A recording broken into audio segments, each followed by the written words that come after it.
Welcome to the Take Control Podcast, Episode 11, Taking Control of Toxicity. How's it going, everybody? Your hosts, Lawrence, Donnie, and Bilal here again. And guys, how's it going? All right, I'll start this off. I have been fucking amazing so far. Besides, back pain here and there. We all been hitting the gym, so I feel fucking great. And that's about it for me. Oh, I went on vacation too. Did I talk about Miami yet? On this? I don't know. I went to Miami, and that shit was fucking fun. But yeah, all right. What about you, Lars? How you doing?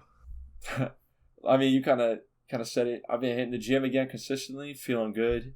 I finally finished the book that I started over deployment. Oh, about time. I really want to shift gears. Like I was kind of talking to I think John about this a little bit. I want to minimize my time being wasted on just randomly on the computer, and I really want to read more because there's a lot of good books that I've seen, and I get caught up just browsing books. I'd read that, but I got 15 behind me on the shelf. you're like nah. Books. So I'm I gotta finish what I got first, but I'm out. It's been good. B, how you doing, man? Hey guys, it's Bilal here. I'm doing great. Since we last spoke, I grinded, took my last board exam in med school. I crushed it.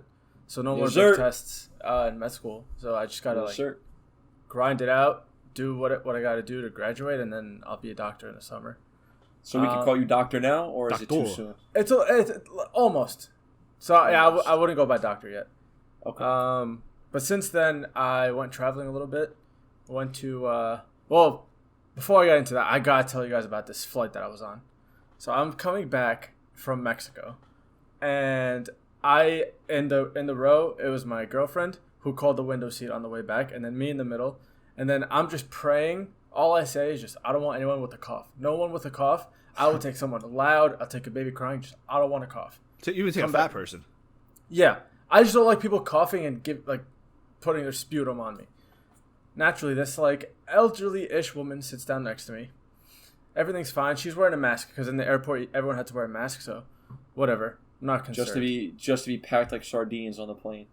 Yeah, Makes sense. Not gonna get into that. So makes sense. Plane takes off. Whatever. She takes down her mask to start eating. Whatever. You don't have to wear the mask on the plane, so I don't care. She's eating these disgusting pork rinds that just smell so bad, and I'm just I'm hearing this next to me. I'm skeeved out already. Right. I look at my girlfriend. I'm like, I don't know how I'm gonna make it. Then I put up my iPad to a show for me and my girlfriend to watch. We're both watching. The lady next to me's got the nerve to look over the shoulder and watch with us. She's watching what I have on my screen, and it's not discreet with an eye. No. There's a head turn involved. Okay, fine, whatever. Still kind of weird. Pork rinds have been put away. Now the chicharrones. Yes, exactly. Now the chicharrones. Now she's got the nerve to do a little bit of this. At first, I'm like, maybe she's just fucking old. Bronchitis is coming out. I was like, oh, she's old, whatever. And then she starts coughing, using her muscles. You ever see someone cough with their abdomen moving? Yes. I started getting some of this. So then I'm like, oh no. I had another trip lined up after. I was like, if this is what I think it is, I take out a hospital grade N95 out of my backpack and I put it on. Right? She sees this. Because, she's watching the show I'm watching, so she sees this. And then you would think, common courtesy to, maybe cough in your elbow next time, put your mask up since it's still on your chin. Nothing. Bro, now she coughs, she doesn't feel guilty about it. I'm here squirming. And she's still watching the show. No, that's terrible. And then, now I'm pissed, right? And this is a 3-hour flight, so I'm at my edge. When we land, we're in the middle of the plane, it's packed. You know how people, and I hate this, we gotta talk about this. People who get up as soon as the plane stops. Oh, instantly. What? Just wait your turn, right? This lady's up. She's up and already messing around in the bin. Yeah. Well, there's a difference between getting up and stretching versus you gotta get your bag right now just to sit there for another hour. Yeah, she's up. She's in the bin already. A lady's coming from the back. She's like, please, can I get to the front? My kids are up there. We're all separated because if you take a flight last minute, they separate your party. She's like, please, can I just get back to my kids? The lady next to me has got the nerve to go, no, you wait your turn. Wait till everybody's done. The lady's looking. She's like, I got to get to my kids. No, doesn't budge. the nerves on this lady. When I tell you, I've never been so angry at a flight before. Yeah. Bro, That. I think Yeah, I'm that's the bad. opposite as you because when I get on a flight, bro, I fall asleep immediately. Like there's like no waking me up after I fucking sit down, and I always wake up like 5 minutes before we land. So everyone knows how I snore. So I probably keep that whole fucking plane up the whole time. I Terrible. try to sleep if I can, but not when I got who knows what she's got in there. Just I'm inhaling it. Bro, she was probably Cheetah coughing all rolls, bro, over that's you. Her terrible. fucking spit was coming out of your And- mouth. and bro. and the pork rides, bro. Like cheetah rolls. The pork rides. Just we could do a whole episode on how people should and shouldn't behave on the plane or in the airport. You'd think it'd be common sense, but it's crazy how it's not. No. So what do you guys get up? Like say you're on the plane. When do you stand up? I At have what to point? like almost immediately. I have to stretch out my legs. But Have when to. do you like? That's- I when like grab my stuff. It Yeah. depends where I'm sitting in the row. If I'm at the window seat, because I normally only carry a backpack on me, so like I travel very light on the plane. So I mean, it depends. I normally grab it kind of early because I'll keep out like my headset, probably a book. I want to put it all away so that way when the guys in front of me when they leave, I can just smooth transition. But I don't take it down not right away. I wait till at least like I would say like maybe 10 rows in front of me are still remaining, roughly, and then I'll start like, all right, let me get all my shit. Yeah, I do the same. But the habits of being like I guess a young man on a plane, everybody looks to you to help them with their baggage. I feel like I get that all the time. No, I don't mind it, but I feel like all the time it's like, oh, can you help me get that? Can you help me get that? It's like, bro, that's Yeah, why sure. I keep my headphones in and I just don't even look at them. I'll walk right by them as if, like they'll be struggling. Like, oh, you can go, thank you. I'll just walk right by. I'm not, fuck that. If you get up before they even get on the announcement and say we're here, yeah, it's terrible. there's a problem. There's a problem. It's I gotta make the transition from the noise canceling like Bose headphones to the AirPods. Like once we start landing down, I gotta make that swap. That's like an important thing. That's gotta be done. you got like a ritual. Oh, yeah, you have to do it. See, my pet But peeve is why do people bring like fucking their whole luggage onto the plane? Because me and you like fly with a lot of our bags free, so people try to get as much as they possibly can and like that free like carry on. It's not free anymore, bro. It's not free wow. anymore. Oh shit! No.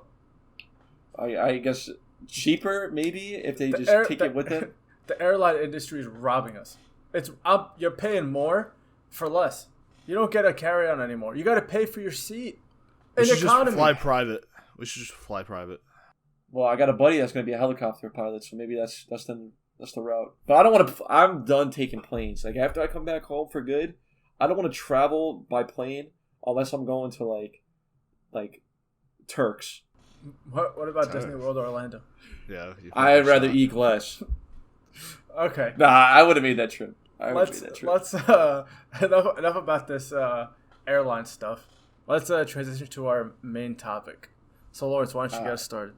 Good old toxicity, and we kind of broke this down to like 3 major, I guess, aspects, and those being toxicity within your friends, and like your friend group, toxicity when it comes to relationships, boyfriend, girlfriend, Donnie, you've had both, and at work, like relationships you have at work, whether that be with your coworkers, with people under you, or your bosses, because I think there's different dynamics with all 3 of those. But I guess we could start off with friends. Anything you guys got, like, I guess, to break the ice when it comes to that? Yeah, I got you. There's a quote. I don't know if it's a quote or a line, whatever. It's like, it goes like, you are the product of who you surround yourself with. Mm-hmm.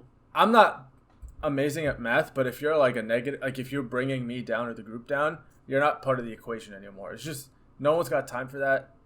Everyone knows what they want in life. If you don't add to that or you take away from it, you're out. That's how I live. And you kind of, like, you have to take, like, case-by-case basis, too, because you definitely got, like, friends where you got to know, really, like, their role. Like, you got to know, like, all right, who are your friends that, if you want to just have a good time, they're not going to, like, have, like, I guess, unwanted, like, deep talks. Like, who you can, like, go out to. You just want to have a good time. But then they, like, like, all right, if I got some stuff I really got to, like, talk about, I know maybe like these guys ain't the ones to bring it up around because they're just gonna like either be yes men or not really have like the kind of grasp that you need on it. And funny enough, me and Donnie actually had a good conversation with my cousin John this weekend because just as he's going through it with his relationship, yada yada, and who he talks to, guys his age, 21, all not frat guys, but college guys that don't really have, I don't want to say too much experience, but they just don't have, they have very similar outlooks that he does. So, it's different talking to other people that, take such different paths of life, maybe a little bit older, just with more experience, just, kind of help broaden your own perspective. But how do you deal with, like, a toxic friend? How do you navigate? You just talk to them.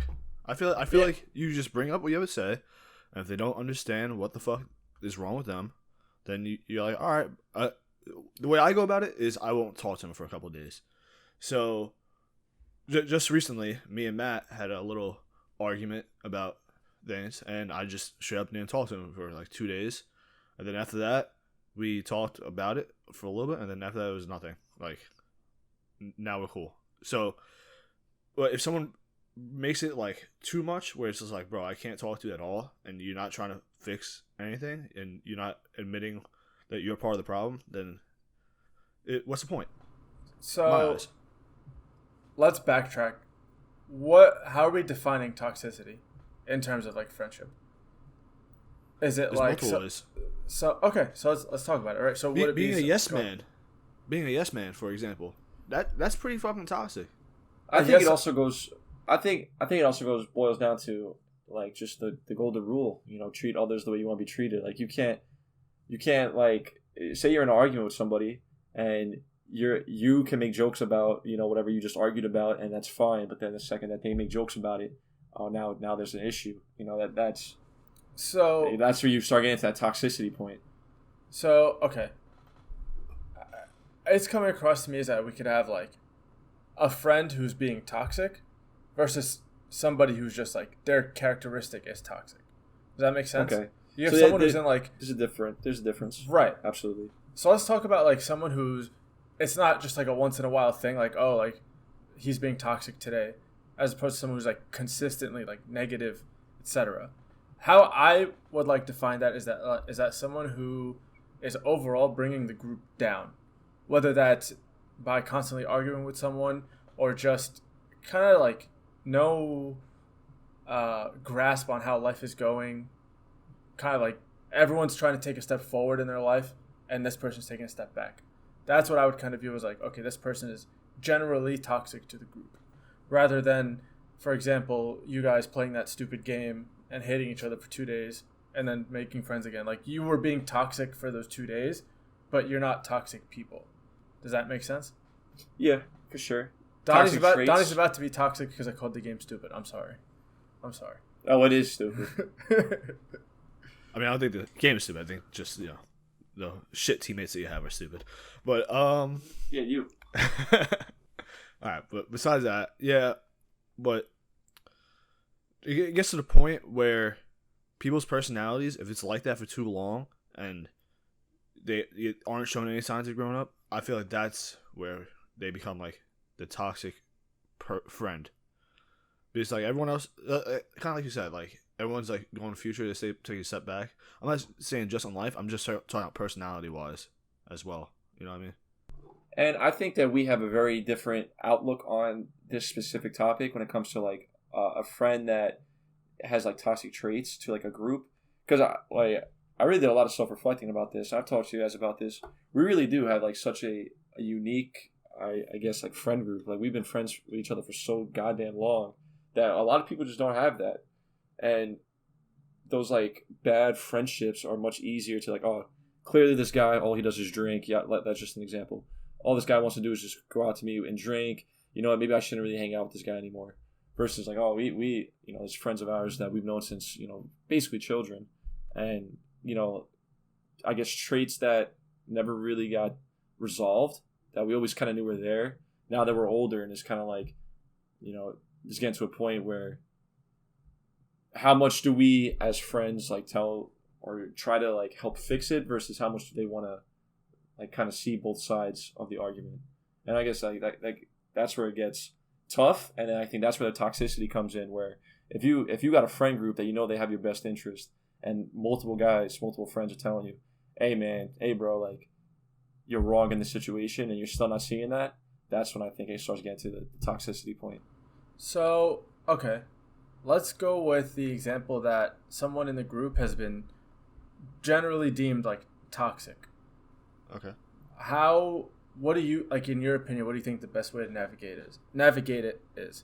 In my, okay. I think Donnie hit it pretty good. Like, I think given like taking a step back, and it's more of like not acting on emotion. So like, it's very similar to what Donnie was saying. Like, just kind of like let it be. Like, don't talk about it, because when you act on emotion, you're not going to really get your point across. So you need time to just like let it develop. Is it really that big of a deal? Most of the time it's not, so it'll just go away by itself. But again, it also just comes down, case by case, knowing who that person is. Are they going to dwell on it? Are they going to let it go? I feel like if one of us said something, we can just be like talk to each other for a couple minutes, like what happened. But and again, there's other people that is just like, I don't know. I would want to talk to them about that. Yeah, and I think that we've done a good job of like navigating through our friend group of like the toxic, like the truly toxic people. Literally, we just don't associate with anymore. Right. And I'm sure you can name a few on the top of your head. Yeah, a few just not associated anymore. Yeah. So when it comes to, go ahead. No, I'm sorry. Something that, like, because I think we're all getting around to the same thing, is that at first you try to like talk with the person and kind of see what's going on, because it could be something else happening in the background, before going to like no longer speaking to the person, right? You try to give people the benefit of the doubt. So something Absolutely. I think is like a good takeaway, or at least like I've noticed it with us, is that you want to be surrounded by the people that will call you out when something's up with you, right? You're going through something, whatever, you're acting out, for lack of a better word. You want people to say you're the toxic one in that situation. You want the people to call you out, whether like at face value might be like, oh, like you guys don't get it, you don't know what I'm going through. Whereas, truthfully, like Lawrence said, they have your best interest in mind. I think it's important that, like Donnie was saying, like you have yes men. It's important not to be surrounded by a bunch of yes men who just say, "Oh yeah, you do you, man," etc. I think it's some of the worst people that you can have around you. Is just saying, "Oh yeah, I agree with you," or "You're in the right all the time." Those are the fucking worst people to be around. Just because you need someone. We were talking about the other night. You need someone to tell you like, "Bro, you're wrong," or like. Yeah. You need to be challenged. You need to be challenged by people that you know aren't doing it just to like hype themselves up. Like you need to be challenged by somebody that's gonna do that. So that way, hey man, like I'm doing this because you need to hear it. I'm not doing this because I want to sound like superior to you. You need that. You need to be challenged. That's how you grow. And the end goal should just be growing as a person. And you have to. I think you really have to rely on your friends to help grow. And those toxic people aren't gonna promote that. So speaking of growth and promotion, let's navigate over to like toxicity in the workplace, right? How do you deal with that? Or first, I think it's good to give like a general, what do we define as toxicity in the workplace? So I actually had something happen in the last deployment where I had to leave my work center just because of how bad it was, how toxic it was, how like arguments all the time. Well, so define toxic in that situation. Yeah, I'm about to. So there's like just beef starting between people, and then like someone at work. I don't know how many times it happens, but if you have like a larger work center, people will break up into like these little groups, and it'll be like high school all over again. They'll be talking shit about this group. They'll talking shit about this group, and people trying to get other people in trouble, trying to ruin people's careers at the end of the day. And honestly, I had a. That's where my whole like journey went when I started talking to like the counselor and all that, talking about like the like different routes I can take, like journaling and all that, because it was really getting in my head. Like it was like pissing me off so much where I couldn't just think straight. I was going bed angry, all that. So for me, all that toxicity, I had to leave the work center. I do my own thing. I had to regroup basically, and then I went back and I looked at a different point of view, and I just didn't associate with a lot of people. And now I'm cooler with that people again, but I still try to back off. Like after work, I don't hang out with anybody from work anymore, just because I don't want to deal with that anymore. So it's the same approach that I take to the friend group as well, kind of, but like obviously different aspects. So, say you're in a situation where you can't really walk away, right? Like, say you're on a team and like 2 or 3 people are just toxic, and I can kind of give like light into this. Absolutely, I can too. Absolutely. So, but go on. In my field, in medicine, there's like different. You work with a lot of different people. It's always a big team, etc. And there's like a very structured hierarchy. And oftentimes, as like say you're like the student like myself, you are at the bottom of the barrel, like just straight up. And there are people of varying ranks, whether it be like a resident, so like someone who's one step above you, they finished med school but they're not independent, or it'll be like the head doctor themselves. And there'll be times where if that person's having a bad day, you're the target of it. And there's literally nothing you can do about it, right? That person's grading you at the end of the day.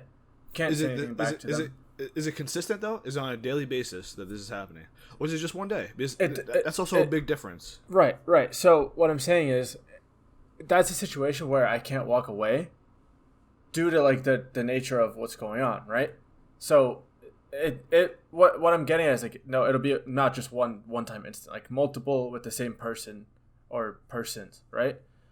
Say in my case, it's in like a hierarchy where this person, for me, they write my grade, so I can't really do anything. But say that person is your boss who signs your paycheck. What do? There's HR everywhere. You either talk to somebody from HR, or you talk to that person, or the one person above them. That's what I would do. Or where would you draw the line between I'm not going to take this anymore, I need to go to somebody, versus I'm just going to wait till this passes? When basically if that's on my mind all day, I would just say if you bring it home with you. Yeah. And if I'll have to go to work the next day, and I'll be like, "Hey, man, this is like not fucking cool, man. I'm not messing around. If you don't fix yourself, I'm gonna bring this up higher." And usually they're cool about it. They'll explain to you like what happened. Sometimes they are just having a bad day or a bad week or a month. Right. Like I don't want to get too much information, but somebody in my chain of command is about to have a kid, and you can see he's stressed. He is stressed. This is his first kid, and sometimes he takes his anger out because all he wants to do is be home with his wife while she's pregnant, like 9 months pregnant. Right. So we kind of understand, but sometimes we still have to go to like someone higher than him and be like, "Hey, man, like this is what he's been saying and doing," and they'll talk to him. At the end of the day, you have to figure out the most civil way to do everything. So Lawrence, I like what you said. If it's at the point where you take it home with you, so why don't you tell us more like your experience? So, I have 2 pretty good points. So I think when it comes to work, there's like 3 big like I guess distinctions versus like who you work with. You got your bosses, right? You have to deal with toxicity a certain way if your boss is being toxic towards you. Your coworkers, like people like literally same spot that you're in, and then guys to your left and right, guys and girls left and right, and then your subordinates, because you have to really treat all 3 of those very differently. And again, this is talking from the military side, right? So I'll start, I guess, from the top, like your bosses. You can't quit, right? So a lot of like past jobs I've had, if my boss is a complete like just asshole, like not respectable, you can just quit. Who cares? Like, again, that's not every field. Like law, if you're in a hospital and you have a bad, you can't quit. And so that's why, like Donnie was saying, like your HR comes through, and really you got to come as a collective. And I'll get to that in a second. But you just quit. Like I've had jobs at like a couple different pizzerias where like the boss is just clearly does not care about who I am as a person. Like kind of like order me around, like I'm his to like do whatever he needs. I'm like, man, fuck that. I'm not working for you. I don't need this job. So you just quit if it like that type of boss. But when it comes to like, or you don't, leave's not that option. You have to look to the people that like next to you that are, well, backtrack a little bit. In order to deal with any type of toxicity at work, you got to make sure that you're doing self-reflecting, that you're not the one that's toxic.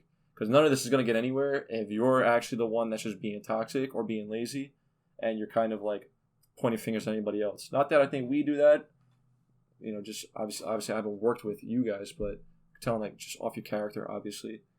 But I think that's like we have to start at first. Like if you think you're experiencing like a toxic work environment, first you got to ask, okay, am I contributing to it? Because like Donnie was saying, like, a lot of times, like in the military, it breaks into high school. Like people just like have their cliques and they just talk shit for no reason. It's like, come on, like aren't we grown up past that? So you gotta like boil it down to not contributing to that even worse. Like don't be a part of that. You have to break yourself and just be professional, for lack of better terms. So you really can't start pointing fingers on toxicity before you look at yourself. But I think one of the hardest ones when it comes from your left and right. For me personally, I think this was like the biggest challenge for me because I'm good at biting my tongue, right? If I have a higher up that I know it's kind of like not all there or they're stressed out, I'm good at like not letting it bother me. It comes when there's people like to the left and right of me. That's where I have the hardest time dealing with, because not only if they're the ones that's toxic and don't see it, now people above us are just gonna kind of like, and it could happen. Not saying it always happens. They're just gonna lump up your entire, I guess, quote unquote pay grade, for lack of better terms, as okay, they're like that person that's toxic. So now is it up to me now to check them? Is it up to me to go up higher? Like that's where it really comes. Like, what do you do? And that's honestly the hardest one. I don't have the perfect way of answering that. Thankfully, right now in the position I'm in, since I'm set to leave soon, like I have toxic coworkers that like I've tried to like speak to, or I'm just like I don't even want to deal with it right now because I've tried it in the past, and there's only so much you can say where people just don't want to listen. They don't respect you enough, or they just think so highly of themselves that they're not going to listen to what you say. So why waste your time in a sense? It's not the best attitude to have, but it's how I've had to shift myself a little bit since I'm getting ready to phase out from where I am. I went to something similar. So obviously, like, you're in the military, and things are kind of like you have some sort of supervising people who kind of like look at you as a group. It's not just everybody's. So for us, and this is getting to the point of like you're like equals, right? So for me, it'd be other students. Say I'm on a rotation, I'm on a team with like 2-3 other students, and sometimes there'll be someone that in our school they call a gunner, where this person's like, say the head doctor's asking me like a question, before I even get to speak, they will jump in and say the answer, right? How do you deal with that? It's like that's my turn to speak. Like we all have to impress the same person. Why are you trying to make other people look bad? So how I've dealt with that in the past is I just like I don't acknowledge it when it happens. When I'm asked a question, I answer, and then if like the other person being asked a question, I respect that they're talking to that. And it turns out like this might be the similar for you, like that the supervisors pick up on this kind of stuff. And someone told me in a private meeting, they say, "Hey, we noticed every time you'd had an opportunity to like display like your knowledge, this person jumps in. Like we noticed that you don't like try to make the situation worse." Exactly. Because you're like, you got to think, how is this going to end up making me look? Even if like I know I'm acting in the right, how's it going to be? You got to think like one step ahead. You got to put your ego aside, and it's not the easiest thing to do all the time, especially when you're 100% in the right, and you still have to put your ego aside. Exactly. But thankfully, if you have a good leader, they'll pick up on that. And I do think that you like if you have good intentions, it'll come back around and pay you exactly. well. Exactly. I agree. I was just, if there's like another takeaway from this section is if you're in like some sort of situation like this and it's not something that you can just leave, before you act, if you decide to act, you have to think of how it will be portrayed. Because even though you know you're right, the other person on the outside might not know. All they see is that all of a sudden you're acting out like on something. So definitely think of how you may come off before deciding to act. I will say a little point towards that as well, where you have like a coworker that kind of like tries to like steal your shine. And I forgot where I heard this somewhere, and I actually used it, and it works. If somebody tries to throw a jab at you while you're in like a meeting, ask them to repeat themselves. Even if you heard exactly what they said, ask them to repeat themselves. Like if you're saying something and they try to like make fun of you or like say something stupid, be like, wait, what was that? Because now you either make them repeat themselves again and make them sound like more like an asshole in front of your higher ups, so maybe they won't do it, or like Make it look stupid at the end of the day. it makes them look stupid if they make a smart comment, like they try to jab you and you act like you didn't hear it. I think that's like the perfect like counter to that, instead of, again, not like going back at them like you were saying, because you don't know how, you know, somebody that writes your evaluations is going to take it. And I just taking the you know, the good guy approach to it, I think is just the better way to go, especially if you want to be successful. Which why wouldn't you want to be successful? Something And I think. Oh, go ahead. Before we could leave this topic in a sec. Just something I want to. Oh, I got one more point I wanted to say to it, but you could go. I was talking to one of my younger sisters about how, like, if you're in something competitive, like, I'll use myself for an example. Sometimes people think like everybody's just like friendly and there's no competition and people like aren't out to get you. And I had to explain to them that like that's not the real world, right? It's not just that everybody, oh, we're all on the same team, like, woohoo, we're gonna work, like, I'm gonna help you, you help me. It's not like that, which sucks, but sometimes you have to accept reality in that you may have good intentions, but other people don't. And you just gotta keep doing, you keep doing good, and like you said, the good will come back, whether it's the workplace or otherwise. And then just the last thing on that. So like I said, like you have to deal with your bosses differently, deal with your coworkers differently. But I think also how you deal with your subordinates is very important too. Like I had on deployment one of the first times where I was really like solely in charge of stuff. And I like to make friends with people. Like I might not like, go out drinking on like weekends with them or like be like buddy with them. But I like to just have a friendly atmosphere when I work. It just makes everything so much easier. But you gotta like, if people take advantage of that, you gotta like kind of like shut that down early. Like I could be friends with you, but I also have a job to do. So if you're gonna use like my friendship against me, like if I ask you to have to do something, like obviously I'm not like coming around like trying to like stroke my ego, like, hey, do this because I want you to, and people know that I'm not like that. But and it happened. Like people use like, oh, I'm friends with him, I'm not gonna do what he's doing. He's not gonna get mad at me. I'm his boy. So that's just how do you deal with that? You gotta like and. The way I've dealt with it was I spoke to them like outside of work, and I was like, why put me in that position? Like you're and that's just how I approached it. I asked them like, why put me in that position? And like at first they like kind of joke about it, but like once they noticed I was being serious, I'm like dude, like seriously, like what if the roles were swapped? What like how how are you gonna feel in that situation? And I think having like actual like talks to people is the way you get around that. But I will say that is a thing to deal with once you get into like more of that leadership responsibility. Cool. So I think we can, unless Don, you got something you want to add. I completely agree.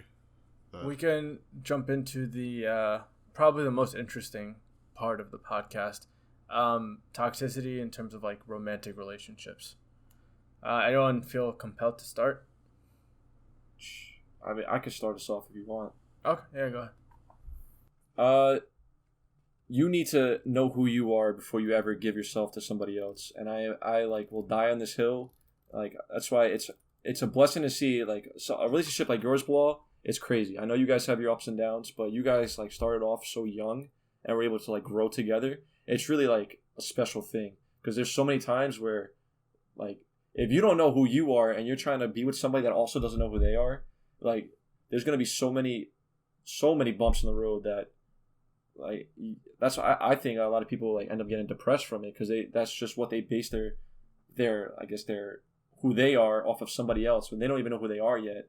And I kind of like my last quote unquote relationship, just I really didn't know who I was, and I'm trying to be in a relationship with somebody, and I didn't really have like proper I guess like respect for myself on like what I allowed myself to do, what I was comfortable doing, and like always trying to be not necessarily a people pleaser because I still like to do acts of kindness and whatnot, but I just really didn't know who I was, and I was trying to be in a relationship, and I ignored so many red flags, and like lost myself a little bit on the way, and I needed like that like tough like wake up call. And I won't get specifics how it like ended, but it sucked. But I needed to suck because I think that who I am now and my outlook is I needed like that bad relationship to like wake me up, and now I feel like not like I'm on top of the world, but I just feel like I'm so like level-headed and understanding now that it's just shit that you have to go through. So I agree with a lot of what you said. I think that one of the most important things in a relationship is to help each other achieve like whatever you want, right? Not at the expense of the other person though. So I think something that is beneficial to everybody in work, relationship, friendship even, is to know your limits of like things that you just don't like or don't want and be open about them. You don't want to waste other people's time. If a classic example of this is, say for example, maybe someone in their 30s, like two people in their 30s start dating, whatever, it's going well, they become serious. One person, again, this is the classic example, one person wants kids, Yeah. doesn't want kids. Wanted to have like now say you guys own a house together. That could be a deal breaker for people, you know? It's very important to know what you want, what you'll like, what you're okay to lose, because sacrifice isn't necessarily a bad thing, and then what you're not willing to give up on. And that's a hill I'll die on. It's like, so there are certain things that like for me are just no. Like it's out of the question. And if that's not okay with you, then like respectfully, we part ways and don't waste each other's time. But this is an episode about toxicity, right? So how do we deal with toxicity when it comes up in a relationship?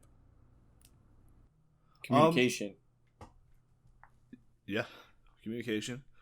So I was about to get that, because toxicity can come in very different forms in a relationship, I feel like in everything else, obviously.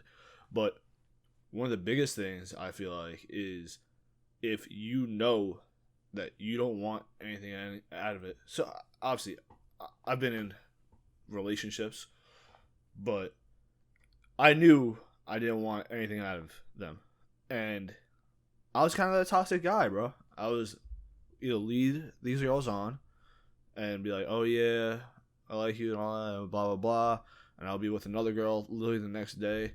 And it was just like, I kind of had to like reflect on myself after like I was kind of into somebody, and then they kind of like shot me down, and I was like, fuck, man, like shit, like it was tough. And I was like, maybe I should change the way I look at relationships now. So I became, well, I don't know yet, I haven't tried it again, but I try not to be that toxic person anymore, like trying to, you know, just mess around and do all this fucking stupid shit. But yeah, and I feel like I was a toxic one for a lot of time.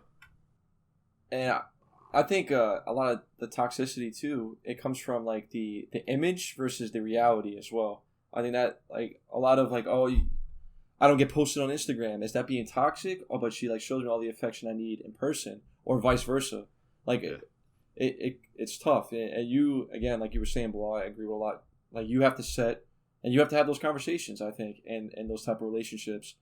And I think that if there's an issue that you have been open about, you have spoken about, and they just get ignored, it comes down to, all right, like respectfully part ways. And I'm a big believer of like not leaving on like bad terms, is on like if it's not gonna work out, I'm not gonna like curse them out. I'm not gonna like wish anything bad upon them.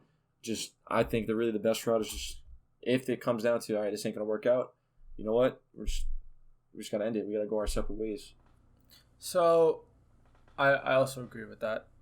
I think something we didn't really touch on is like, how do you deal with the toxicity like during? So I could talk a little bit.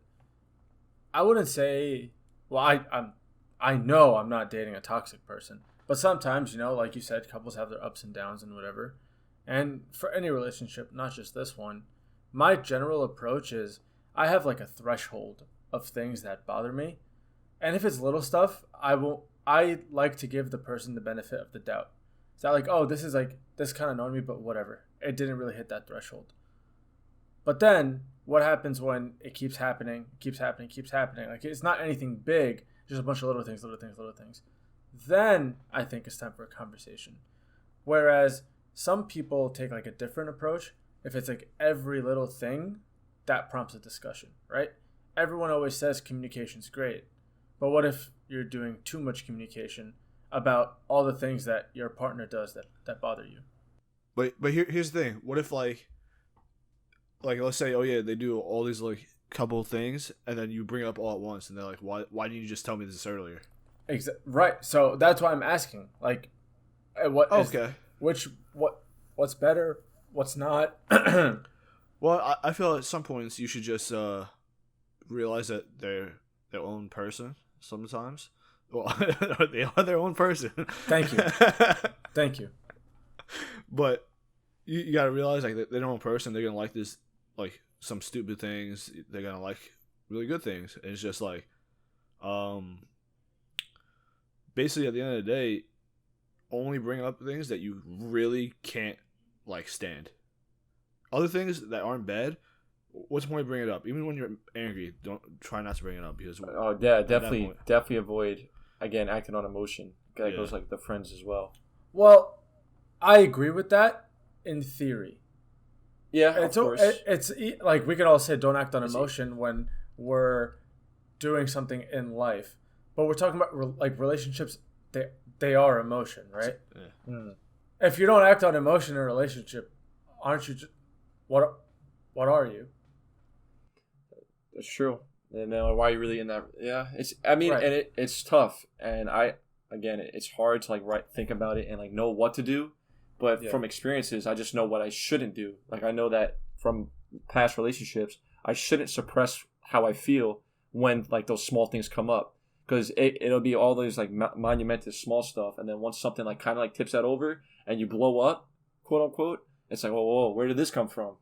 So again, knowing when to like pick and choose when to, I guess, express what's going on, it's not easy, but it's something that you should do, but you got to moderate it. Like you were saying, like you don't want to over communicate it like every little thing, because then it kind of seems like you're being controlling, or like, oh, I don't like when you I don't know, drive your car with your foot on the seat. Right. I don't know if you guys have ever seen that. So it's like you gotta like understand like the quirks that don't really affect you, that you're gonna like pick and choose on. Right. Let's just talk about the situation for a second. Like, say your partner is just telling you, "Oh, I don't like the way you do this. I don't like the way you do that. Oh, I hate the way you like those jeans look on you." At that point, it's like, what do you like? You know? Yeah. No one ever says, "Oh yeah, I like the way," you know. That's actually a good way to combat toxicity. Is like, you know, give those kind of like opposite. More compliments. Yeah. But I have like a general mantra, and I think it's served me well. Is if there's something that is bothering me, but me talking about it won't change the outcome, it's not worth talking about. And I think can you give an example of that? Okay. Say for example, me and my girlfriend kind of like half-assed made plans about something, and then she like blew it off and like made other plans that didn't know, right? At that point, what am I going to make her cancel her plans because we kind of talked about something? Is it worth talking about, or do you just give the benefit of the doubt and say they forgot and we never solidified, right? Okay. It's the underlying like concept I'm trying to get at here is try to think, okay, one step ahead. Say I bring this up, will anything change? Is it worth me bringing it up because it's something that might happen again and I don't want it to happen again? Or was it a one-off that at that point you care about this person, you know, they have good intentions. Why even bring it up? Yeah.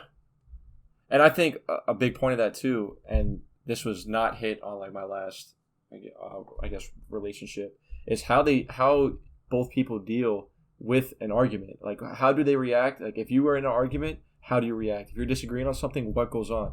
Because me, I don't really like the approach of, oh, just leave it alone. We'll deal with it another time. When it comes to like a pressing issue, I don't like to like just sweep it on the rug. It'd be fine. But who I was talking to, that like she kind of like shut down when we got into like quote unquote arguments where I need to like I need to discuss it. Otherwise, it's just gonna run rampant on my mind. And that's just like a flaw of mine in general. Whenever there's like something pressing that like I need to be able to speak about it. I can't sweep things under the rug.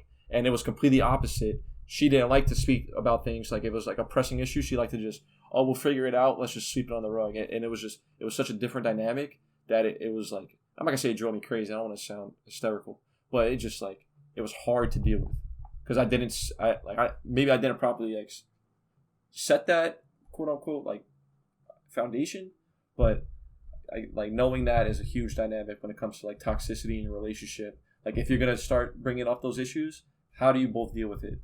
Because you gotta have like some tug and pull with that. I actually have a great example from one girl I was talking to. So basically, she went over her friend's house to watch a Netflix movie on his couch, and was like, and then after the fact, I was talking to her about it because I was like, yeah, I'm not cool with that at all. I know what goes through guys' minds. Oh, she's gonna come over, we're gonna watch some Netflix. She's gonna probably top me off, and like that's my mind. Like, am I wrong? If you're looking at from my point of view, I know what that guy wants. That's another thing too. So? I think that it's so unfair that like, oh, I'm gonna hang out one-on-one with the opposite sex. Don't worry, it'll be fine. I think that is a very toxic thing to say to your like in a relationship if like you don't know that person. Yeah. Yourself. That's another thing. I think like you can't expect like if I had a girlfriend, I'm like, oh yeah, I'm gonna hang out with my like this other girl that I'm friends with. You never met her. Don't worry, nothing's there. I think that's just a very bad mentality to have. I think they at least they have to like meet each other. She needs to be comfortable that okay, like they are what they are, just friends. Yeah. Even if I know that I would never like cheat on him. Like it's still not fair, especially if they have never met each other. I think that's just a no. So the thing I did was I went about this right way. After it was all over, we spoke about it, and she didn't think anything was wrong with it. And I told her, I was like, I'm not cool with this. Please don't do this again, blah, blah, blah. And she just kept on agreeing. And it's just like, that's another thing. Why are you just agreeing at the end of the day? Say how you really feel, and then we can talk this out. Because if you just agree with me, it makes it sound like you're not listening to me. And it makes me sound like I'm being too controlling at that point. Yeah, like mom calls you on the phone and is telling you all this stuff. Like, okay. All right. Yeah. Okay. It was kind of like that. It was either I'm trying to be too controlling and just trying to like let it go. Say something back. So yeah, like acknowledge. That's like basic human decency, though. Like actually being attentive. I think that something that highlights on what both of you said is like expectations, in terms of what you expect from your boyfriend, girlfriend, etc. So, say for example, you have like a bare minimum, like just like general things you expect from your partner. If they're not meeting them, you need to have a conversation before it gets more serious, because then you're gonna hit them with this like snowball 10 months down the line. It's like, oh, by the way, I wanted you to be doing this the whole time and you didn't, and that's what I really expect in a partner, and that's what I want moving forward. Whereas if you tell it early on, like, hey, like I would really like if you do this, or I don't like when you go hang out with random guys that I don't know, as an example. Yeah. And but it's like not rushing into it. Yeah. Setting up those. Yeah, like on the other hand of that is I think if there are things you deserve or think you deserve out of a relationship, you need to stand up for yourself when you're not getting them. And I think sometimes people let this go by too long, and that's how you end up with like really bad toxic, in the sense that like they break up, they get back together, break up, get back together. Yeah. And it goes on for years. And it all happens because they never had that conversation of like, hey, this is I need this for our relationship to go forward. And this has like been on my mind recently. It blows my mind, and like you see this on like maybe it's just a joke in like social media world, but like that once you're in a relationship, the man has to be rewarded, quote unquote, with sex. That blows my mind. Yeah, that is like a thing that like I look at it, I'm like I hope I like keep this, even if I get Google Gaga, like to like a basic act of being in like a healthy relationship is seen as a reward for the male, and that's just, I think it's total bullshit, and it just blows my mind. It blows my mind that like there's people out there that are okay with that. Like, oh yeah, if I do this, then my wife will have sex with me. It's like, dude. Yeah. Like, it comes down to balls. Like, and go fucking ask your wife if you want to have sex. Don't like have to get rewarded. But like get to the point where it's a reward. That just blows my mind. It comes down to you should know what you want from your partner. Exactly. Because that's another thing. If you don't know, how can you expect them to be what you want? You'll never be satisfied, right? Closed mouths don't get fed. You got to know what you want, and you got to stick up for what you want. And I think that if you're on the receiving end of that, so say your partner says like, you know what, I want us to be engaged within the next 2 years, and I'm like willing to die on that hill. Is that something you can see happening? And if it's not, I think that should be taken in a respectful manner, that, hey, we are just not on the same page, and if this means this much to you, then I don't want to waste any more of your time.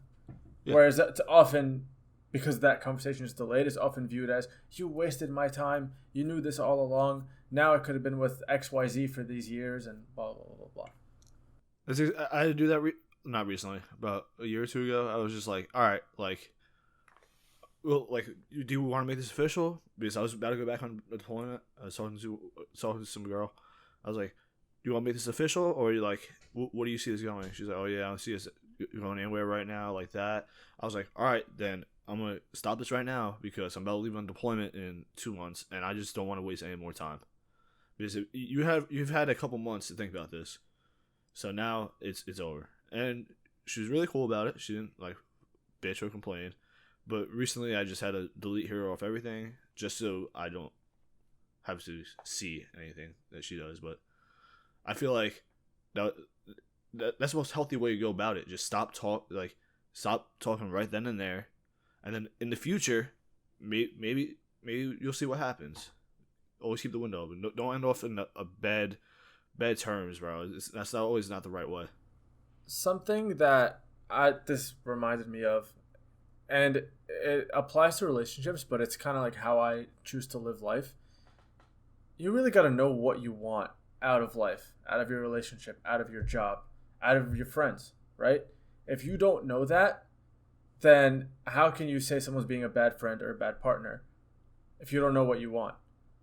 And when you finally do realize what you want, stop settling for something that's not that, right? Whether it's your job, you hate going to work every day, you feel like you're not doing anything useful for the world, go get another job.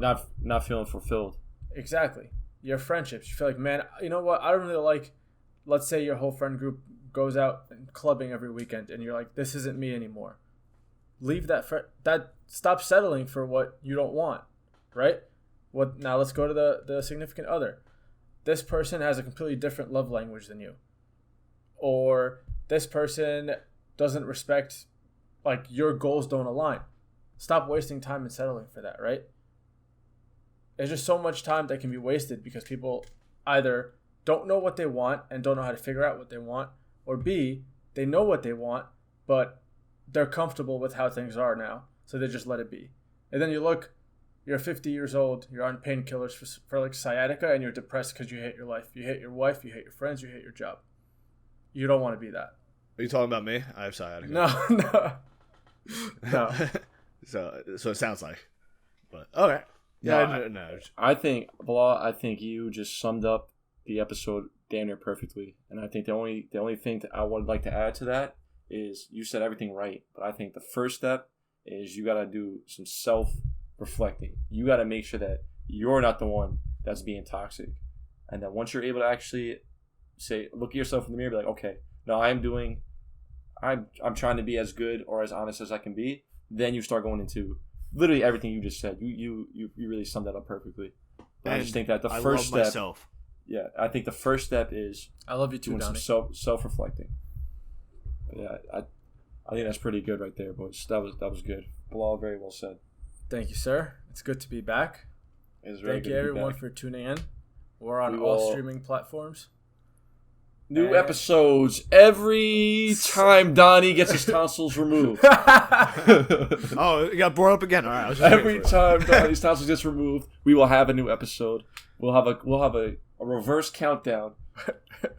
D-Day plus 47 since Donnie's gotten his tonsils removed. All right, guys. Thanks everyone for listening. Take it easy. All right.